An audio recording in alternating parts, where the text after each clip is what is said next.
The story I'm about to share changed everything. It shattered my reality, rebuilt it with stardust and echoes, and gifted me with a melody I was always meant to sing. For a few fleeting moments that felt both eternal and impossibly brief, I was dead. Not in the metaphorical sense, but clinically, definitively gone. The clock stopped, my breath ceased, and my soul went on a journey. What I saw, what I felt, what I understood, it's a message I believe is meant for all of us. Listen closely, for this isn't just my story. It might just be a reflection of your own. God has a way of whispering truth into the cracks of our lives, and sometimes He shouts.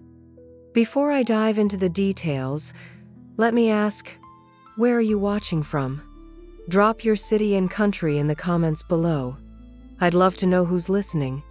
My name is Grace. I'm 45 years old, and for the better part of my life, I've been a ghost in a city of dreams. Nashville, the heart of country music, is where I reside, or rather, where my body resides. My soul has always lived somewhere between the notes of my guitar and the quiet hum of the universe. For as long as I can remember, music has flowed through me. I breathe melodies and exhale harmonies. I can hear a bird song and instantly translate it into a complex chord progression.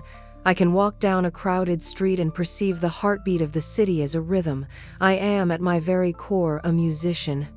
But that's a secret I've been keeping to myself for too long. My days are spent in the quiet corners of a music store, where I repair and restore vintage instruments. I feel the stories within the wood, the echoes of the songs they once held. It's a fulfilling existence in a way, but the silence of the repair shop is often deafening compared to the symphony that rages within me.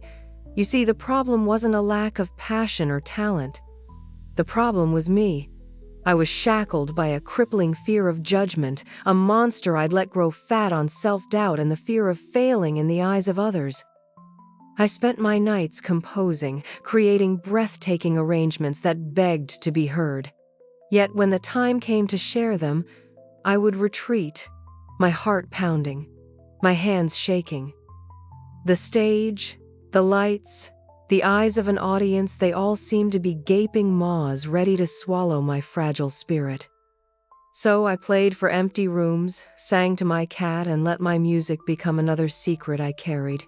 My creativity became a burden, a constant reminder of the potential I wasn't willing to fulfill. Deep down, I felt a profound disconnect, a sense of living a life that was too small, too silent for what I was meant to be. My relationship with anything beyond the mundane was almost non-existent. I went to church on holidays, sure, but God was more a concept than a force in my life. A distant idea, not a source of actual connection. My fears weren't entirely unfounded, I told myself.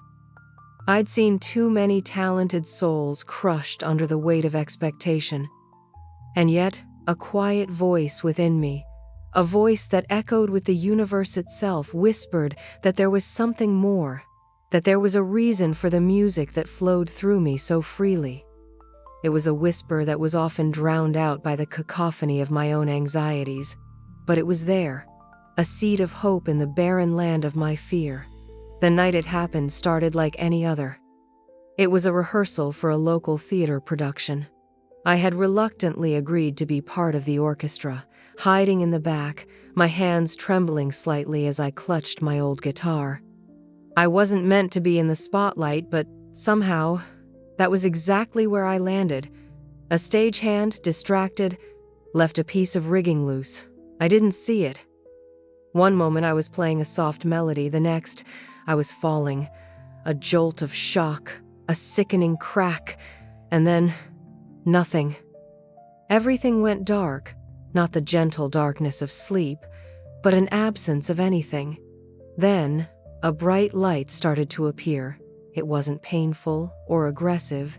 It was soothing and welcoming. The medical report later described it as a severe fall, multiple fractures, internal bleeding, and cardiac arrest. They said I was dead for approximately 6 minutes. 6 minutes of absolute stillness, 6 minutes of complete nothingness to them. But for me, it was an eternity of revelation. The first sensation was not one of pain, but of liberation. I felt myself rising, floating, as if my body was nothing more than a discarded shell. I looked down and saw myself lying there, pale and lifeless. The doctors and paramedics moved around, their faces filled with the urgency that came with trying to bring someone back from the brink. But I felt detached from it all, like an observer in a play. Then I was drawn towards the light. It was the most brilliant light I'd ever seen, yet it didn't hurt my eyes. It emanated a feeling of pure love, a warmth that permeated every cell of my being. It was like coming home, to a place I had always known but forgotten. As I moved closer, the light began to take form, resolving into a group of beings. They were made of light, pure energy, and emanated a deep sense of joy, wisdom, and compassion. They didn't speak in words, but their thoughts were transmitted to me, clear and instantly understood. I knew they were not angels in the traditional sense, but rather spiritual beings whose purpose was to help souls on their journey. I felt no fear, only an overwhelming sense of peace and belonging.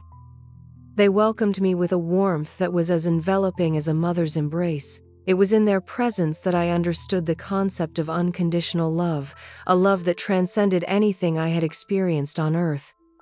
They showed me moments of my life, both good and bad, not as judgment, but as lessons, as paths I had walked to get to this point.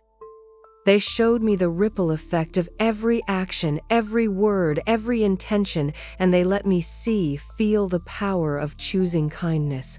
But the most profound part of the experience was the concert. Not a concert like I'd ever imagined, but an infinite stage, open to an endless crowd. As I stood there, a guitar materialized in my hands, an old instrument much like my own but radiating an otherworldly beauty. I started to play, and in that moment, the music flowed from me like a river, unhindered, pure, and powerful. There was no fear, no self-doubt, no sense of needing to be anyone other than myself. I was playing not for fame, not for recognition, but for the sheer joy of expression. The audience, vast beyond comprehension, was not judging me, but embracing me, their faces lit with love and appreciation. They weren't just hearing my music, they were experiencing it, resonating with it, allowing it to fill their spirits. In this experience, I also saw the connection between all living things, the intricate web of souls that connects each and every one of us.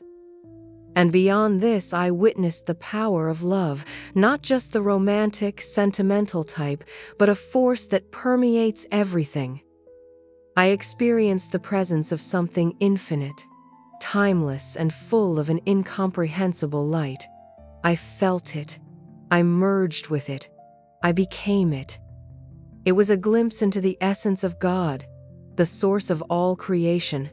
It was not just seeing a light, but being a part of that light. And in that merging, I understood, without a shadow of a doubt, that we are all part of this great and beautiful energy. Then, just as quickly as it had begun, the experience started to fade. The music softened, the light dimmed, and I felt myself drawn back towards my physical body. The warmth was replaced by the cold reality of the emergency room, the peace by the persistent beeping of machines. I was back, but I was not the same. Something had shifted within me, something profound and irrevocable. The fear was still there, lurking in the shadows, but it no longer had the same power. It was like an old friend who I had outgrown. The message I received in that space beyond life was as clear as it was simple. My unique voice and talent deserved to be shared with the world. It was not a suggestion, not a gentle nudge, but a resounding truth that reverberated throughout my soul. I finally understood that my music wasn't just for me. It was a a sacred offering that needed to be given freely, without reservation. My fear had been a cage, and the key was in my own hand all along. The essence of the message extended far beyond music. It touched on the very essence of what it means to be human, a creature of infinite potential that's often bound by self-imposed limits. I learned that we are all, in our own unique ways, expressions of this divine energy that created us. And each of our talents, our gifts, our passions are pieces of a grand cosmic puzzle. Our lives are not meant to be spent hiding them, dimming our lights so that others might feel more comfortable. We are meant to shine, not for our own glory, but for the benefit of all. The message was a powerful reminder of what the spiritual world is actually about. It isn't some distant place where we go when we die. The spiritual world is deeply connected to our own, weaving itself into our everyday existence. The light, the love, the wisdom, those aren't distant things.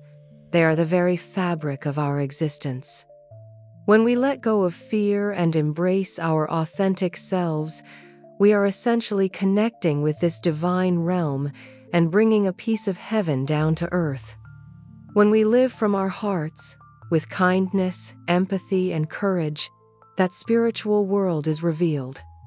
The heaven or the kingdom of God that so many people describe is not a location that we arrive to, but rather a state of being that we achieve by living in alignment with our true selves, by living a life in the service of love.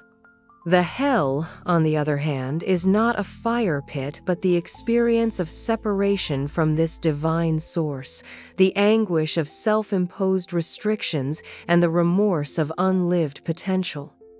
I understood that every choice, every act of kindness, every creative endeavor is an act of spiritual significance.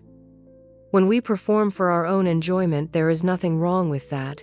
But we should not fear the judgment of others and let that fear silence us.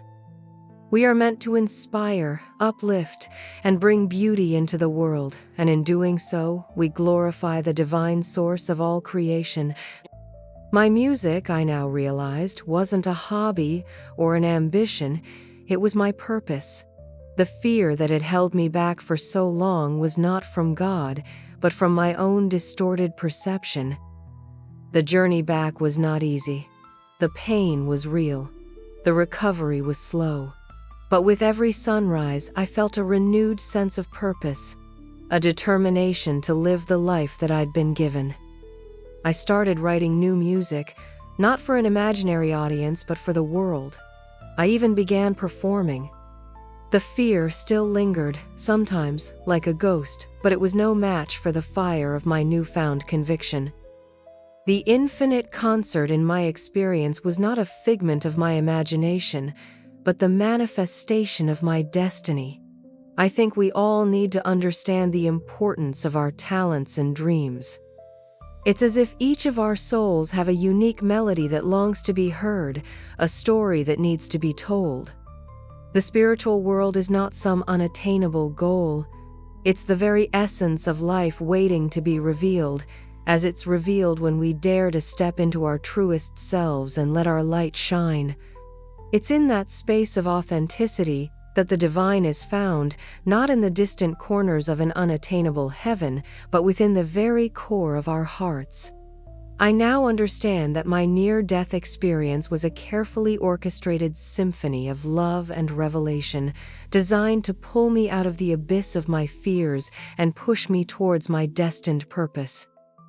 It was a reminder of my eternal nature, my connectedness to everything, and the infinite love that surrounds us. I carry this experience with me every day, every time I play, every time I step on a stage, every time I feel the fear rise and I chose courage instead. My story might seem extraordinary, but I believe that the message is universal. It's a message for each and every one of you. What gift are you hiding? What melody are you suppressing? What story is waiting to be told? The spiritual world is not something separate from us. It's here, now, waiting to be experienced, to be embraced. Do not allow fear to dim your light, silence your voice, or prevent you from living your truest potential. The reality you see is only the surface. Behind it and around it is a much greater reality, one that pulsates with infinite love and potential. Your life is a divine expression, a sacred story waiting to be written, a song that yearns to be sung. Don't wait for a brush with death to discover the beauty that lies within you. Start now. Embrace your uniqueness, your dreams, your passions. The world needs you, not the version of yourself that you try to pretend to be, but the one that you truly are. Take a moment to listen.